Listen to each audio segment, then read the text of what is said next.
Hello friends, hi, welcome to our channel me food friend.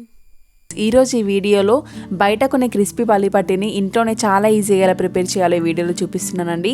పక్కగా 100% మీరు బయట కొన్నట్టే వస్తుంది. చేయడం కూడా చాలా సింపుల్ అండి. ఒక 20 to 25 మినిట్స్ కేటాయిస్తే సరిపోతుంది. హెల్దీ పల్లి పట్టిని ఇంట్లోనే చాలా ఈజీగా ప్రిపేర్ చేసుకోవచ్చు. మరి లేట్ చేయకుండా వీడియో స్టార్ట్ చేద్దాం పదండి. ఫస్ట్ ఈ రెసిపీ కోసం అడుగు మందంగా ఉన్న కడాయిలోకి 1.5 కప్పు వరకు పల్లీలను యాడ్ చేయండి. ఈ పల్లీలను మంటని మీడియం ఫ్లేమ్లో ఉంచి కలుపుకుంటూ రోస్ట్ చేసుకోవాలి. మినిమం 10 నుంచి 15 నిమిషాల టైం అయితే పడుతుందండి పల్లీలు వేగడానికి. మనం పల్లీలను ఎంత బాగా వేపుకుంటే ఈ పల్లి చెక్క అనేది కూడా అంత క్రిస్పీగా ఉంటుంది చాలా రోజుల వరకు. పల్లీలు ఇలా బాగా వేగిన తర్వాత స్టవ్ ఆఫ్ చేసుకొని పొట్టు తీసుకొని 2 ముక్కలుగా విడదీసి ఉంచుకోండి. ఆ తర్వాత ఒక ప్లేట్ని ఇలా బోర్డించి ప్లేట్ పైకి 1 టీ స్పూన్ వరకు నెయ్యిని యాడ్ చేసుకొని ప్లేట్ అంతా కూడా అప్లై చేయాలి. మీ దగ్గర అల్యూమినియం కాయిల్ ఉన్నట్లయితే దాన్ని కూడా వాడుకోవచ్చండి పల్లి పట్టి చేయడానికి. ఇలా కోలకు కూడా ఆయిల్ కానీ లేదంటే నెయ్యిని కానీ అప్లై చేసి ఉంచుకోండి. ఇలా ఒక ప్లేట్ కోల రెడీ చేసి పక్కన ఉంచుకున్న తర్వాత స్టవ్ మీద ప్యాన్ తీసుకొని అందులోకి 1 కప్పు వరకు నిండుగా బెల్లాన్ని యాడ్ చేసుకోండి. బెల్లం అంతా కూడా ఇలా సన్నగా తురిమి వేసుకోండి. ఈ బెల్లం పాకంలోకి వాటర్ అయితే అవసరం పడవండి. మీరు కొత్తగా చేస్తున్నట్లయితే కనుక ఒక 1 టీ స్పూన్ వరకు వాటర్ని వేసుకోండి. వాటర్ యాడ్ చేయడం వల్ల పాకం అనేది తొందరగా మాడిపోకుండా ఉంటుందండి.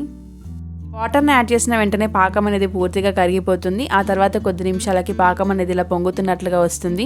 మీరు ఈ బెల్లం పాకం ప్రిపేర్ చేసేటప్పుడు మాత్రం దగ్గరుండి కలుపుకుంటూ ప్రిపేర్ చేసుకోవాలండి.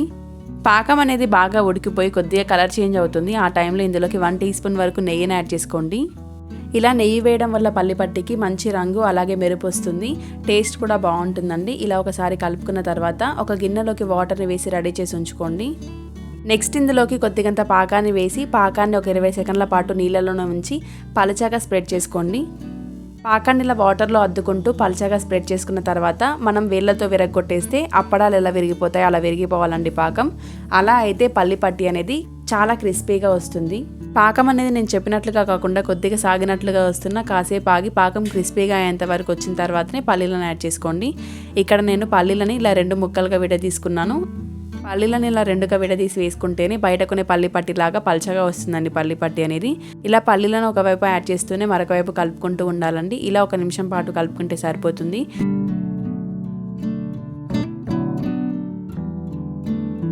ఈ పల్లీలు బెల్లం పూర్తిగా కలిసిన తర్వాత స్టవ్ ఆఫ్ చేసుకొని వేడివేడిగా ఉన్నప్పుడే ఈ పల్లి ముద్దని మనం నెయ్యి రాసి పక్కన పెట్టుకున్న ప్లేట్లోకి యాడ్ చేసుకోవాలి. ఇక్కడ నేను ప్రిపేర్ చేసిన పల్లి ముద్దని సగం వరకు ఇక్కడ తీసుకుంటున్నానండి. ఇలా ప్లేట్ పైకి తీసుకున్న తర్వాత ఈ చపాతీ కోలతోటి ఇలా ఈవెన్గా పల్చగా వచ్చేటట్లుగా ఒత్తుకోవాలి. మధ్య మధ్యలో ఇలా చేతితో స్క్వేర్ షేప్లోకి వచ్చేటట్లుగా సెట్ చేసుకుంటూ ఈవెన్గా స్ప్రెడ్ చేసుకోండి. ఇలా పల్చగా స్ప్రెడ్ చేసుకున్న తర్వాతే వేడి మీదనే ఈ పల్లి పట్టి పైన ఇలా ఘాట్లు పెట్టుకోండి. ఇలా ఘాట్లు పెట్టుకోవడం వల్ల పల్లి పట్టి చల్లారిన తర్వాత కూడా పర్ఫెక్ట్ షేప్లోకి కట్ అవుతుంది. చూడండి, ఇక్కడ నేను తీసుకున్న మెజర్మెంట్స్కి పల్లి పట్టి అనేది 2 ప్లేట్లకు సరిపడా వచ్చిందండి. ఈ పల్లి పట్టిని ఒక 2 గంటల పాటు పూర్తిగా చల్లారేంత వరకు కూడా ఆరనివ్వాలి. ఇలా 2 గంటల తర్వాత చేయితో కానీ లేదంటే నైఫ్ని యూజ్ చేసి కానీ పల్లి పట్టిన ప్లేట్ నుంచి ఈజీగా సెపరేట్ చేయొచ్చు.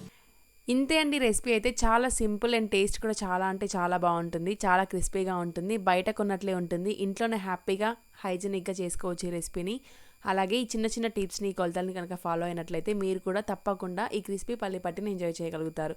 మరి వీడియో కనుక మీకు నచ్చినట్లయితే please do like, share and subscribe to me food friend YouTube channel. Thank you for watching. రేపటి వీడియోతో మళ్ళీ కలుద్దాం.